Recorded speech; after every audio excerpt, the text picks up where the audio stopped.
Kia ora, everyone, and welcome back to another episode of Kiwi Real Estate Inside Out.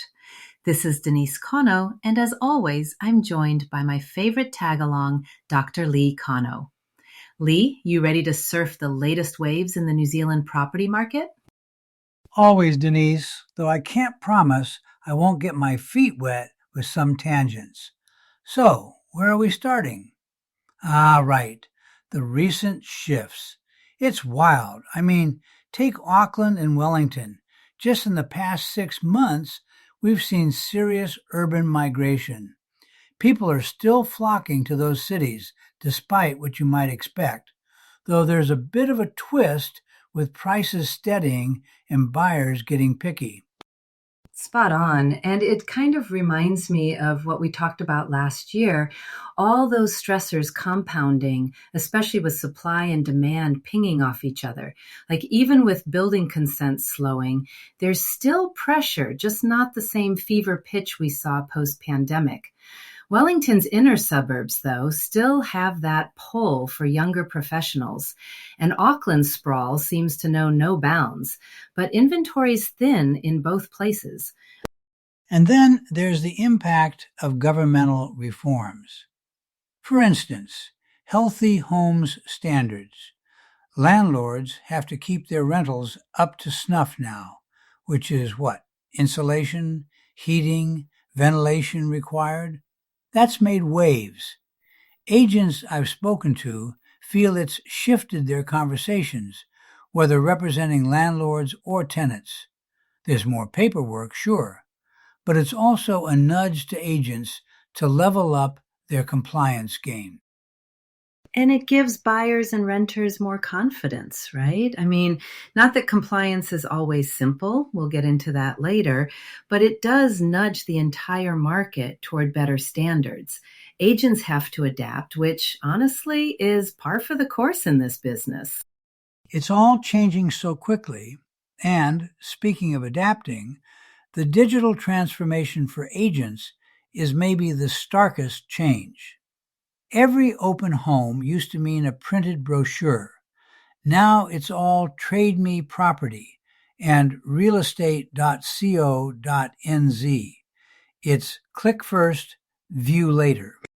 And don't forget about the virtual tours. I still get a kick out of seeing agents in VR goggles. Barfoot and Thompson leaped on that trend here, didn't they? I remember, gosh, back in our Virginia days, we moved to online listings before people were even comfortable with digital photos.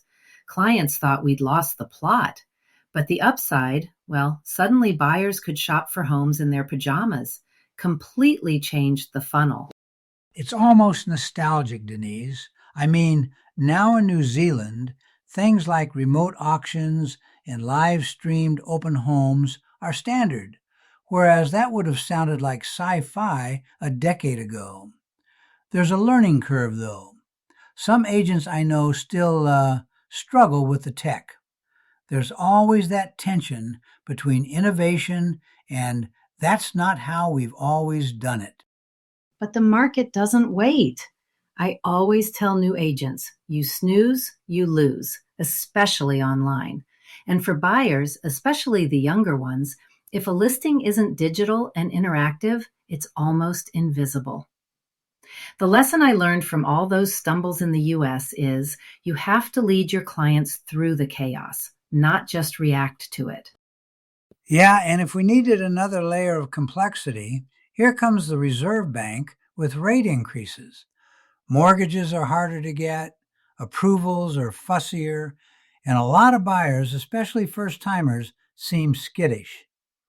I've seen folks waffle for months, wondering if the next rate hike is around the corner. It's tough out there, especially when you're trying to cobble together a deposit. But it's sparked a bit of creativity, too. Christchurch has seen a boom in those shared ownership schemes, kind of like splitting the mortgage with a mate or family member. It's not exactly new, but it's definitely back in vogue. For some, it's the only way onto the ladder. Let's talk about auctions, though.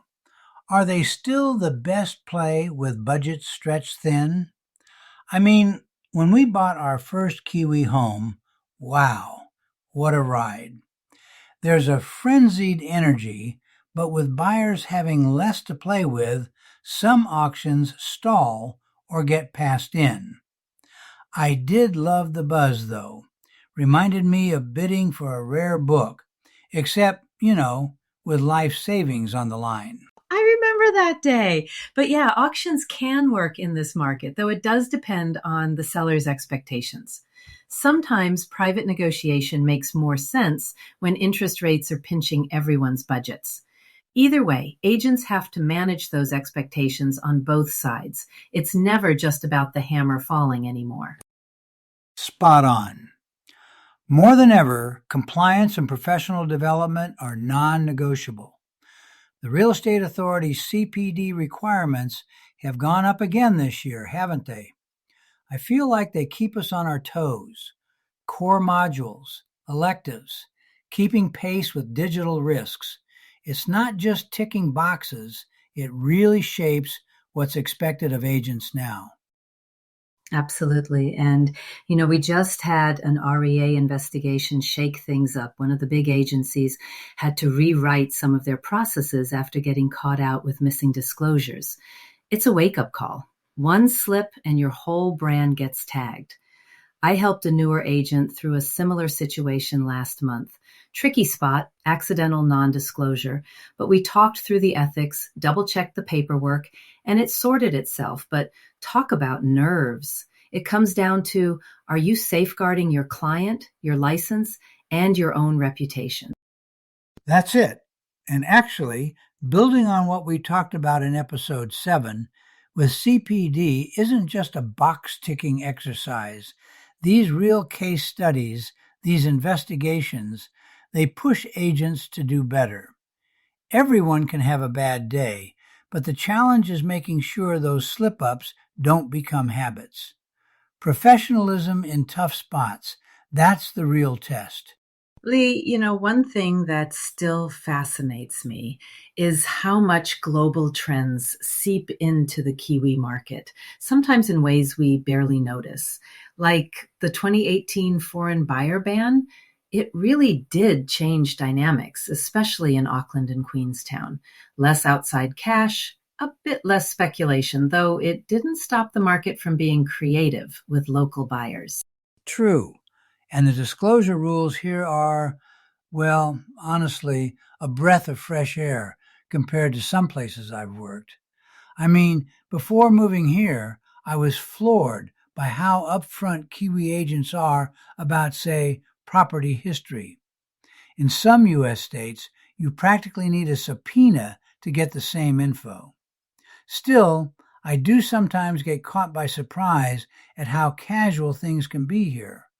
But that's the local flavor, right? It is, and it's part of what makes this industry so resilient. Despite all those outside pressures, whether international investors, rule changes, tech shifts, there's this Kiwi knack for blending what works elsewhere with their own, well, common sense and community angle. The agent down the road still knows your name, and neighbors help each other out. Kind of keeps us honest, if you ask me. Exactly. Maybe that's why, even when things get tough, the New Zealand market keeps moving. It's less about just riding global trends and more about making them work with a local twist. That community centric approach, it's kind of the Kiwi X factor. Couldn't have put it better myself, Lee.